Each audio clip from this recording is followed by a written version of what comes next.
Fil-31 ta' Diċembru, it-titjira tal-Air Malta minn Berlin lejn Malta esperjenzat impatt ma' tajr wara tluq li wassal biex l-ajruplan idur lura lejn l-ajruport. Fi sqarrija l-Air Malta qalet li l-passiġġieri twasslu Malta fl-ewwel jum ta' Jannar, filwaqt li l-ajruplan għadu f'Berlin biex isirulu it-tiswiet meħtieġa.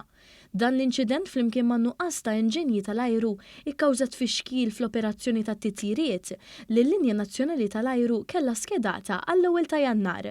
Kienet biss titjira waħda li ġiet affettwata dik bejn Malta u Perrisorli u lura fil-għaxija tal-ewwel ta' Jannar. L-Air Malta qalet li l-klijenti ġew provduti b'akkomodazzjoni f'lukanda kemm f'Malta kif ukoll f'Pariġi u titjiriet ta' sostituzzjoni issa se jsiru it-3 ta' Jannar fil-għaxija.